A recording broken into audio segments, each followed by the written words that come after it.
আমাদের ডেলি লাইফে অনেক সময় আমরা বলে থাকি এক কাপ চা খেলে হতো, পরীক্ষাটা দিলে হতো, ক্রিকেট খেললে হতো, চশমাটা কিনলে হতো। এই সেন্টেন্সগুলোর মাধ্যমে কোনো না কোনোভাবে আমাদের ভালো হওয়ার কথাই বোঝাচ্ছে। এই ধরনের সেন্টেন্সগুলো বলার জন্য আমরা ইউজ করব উড বি বেটার অথবা উড হ্যাভ বিন বেটার। কিন্তু তার আগে আমাদের জেনে নিতে হবে উড বি এবং উড হ্যাভ বিনের ব্যাপারে। উড বি আমরা ইউজ করব প্রেজেন্ট পসিবিলিটি বলার জন্য, আর উড হ্যাভ বিন ইউজ করব পাস্ট পসিবিলিটি বলার জন্য। উড বি ইউজ হয় প্রেজেন্ট স্টেট অফ বিংয়ের জন্য। স্টেট অফ বিং হচ্ছে যেখানে কোনো কাজ বা অ্যাকশন থাকবে না, শুধু অবস্থা বোঝাবে।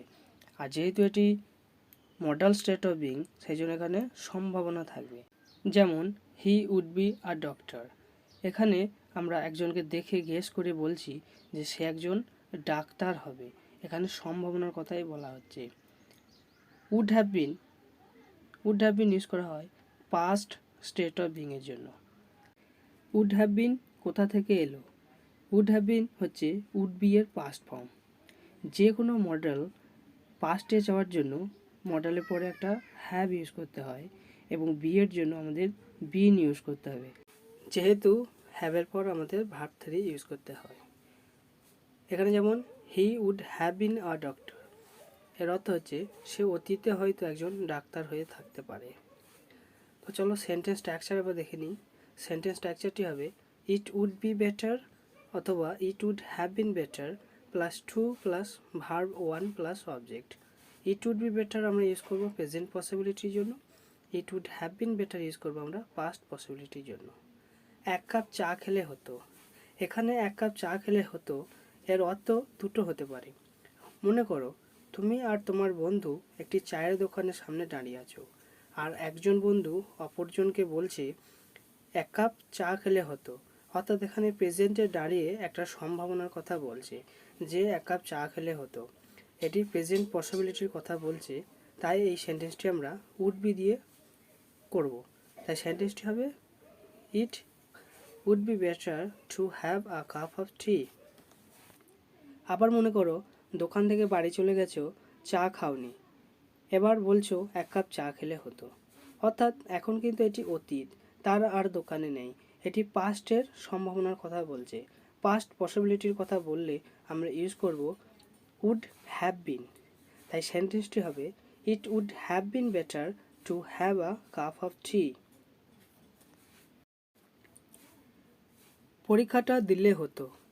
এই বাক্যটিরও দুটি অর্থ হতে পারে। ধরো কোনো এক চাকরির পরীক্ষার ফর্ম ফিল আপ চলছে। এখন তুমি ভাবছো যে পরীক্ষাটা দিলে হতো, অর্থাৎ প্রেজেন্ট পসিবিলিটির কথা বলছে। তখন বলবো it would be better to take the exam. এখানে আমরা টেক দ্য এক্সাম ইউজ করছি কারণ পরীক্ষা দেওয়াকে আমরা টেক দ্য এক্সাম বলি, আর পরীক্ষা নেওয়া হচ্ছে গিভ দ্য এক্সাম, যেটা টিচাররা করে থাকে। এবার আবার মনে করো যে ফর্ম ফিল আপ শেষ হয়ে গেছে আর পরীক্ষাও শেষ হয়ে গেছে। তখন তুমি বলছো পরীক্ষাটা দিলে হতো। অর্থাৎ এখানে এর অর্থ হচ্ছে পাস্ট পসিবিলিটি, অর্থাৎ অতীতের সম্ভাবনা। যখন ফর্ম ফিল আপ চলছিল তখন তুমি ফর্ম ফিল আপ করোনি। তাই এর ইংলিশটি হবে it would have been better to take the exam. সিনেমাটা দেখলে হতো। এখানেও এর দুটি অর্থ হতে পারে, একটা হচ্ছে প্রেজেন্ট পসিবিলিটি আর একটা হচ্ছে পাস্ট পসিবিলিটি। তাই দুইভাবেই বলা যায় it would be better to watch that movie. এটা হচ্ছে প্রেজেন্ট পসিবিলিটি, আর পাস্ট পসিবিলিটি হলে আমরা বলবো it would have been better to watch that movie. চশমাটি কিনলে হতো। It would be better to buy the sunglasses. It would have been better to buy the sunglasses. Cricket খেললে হতো।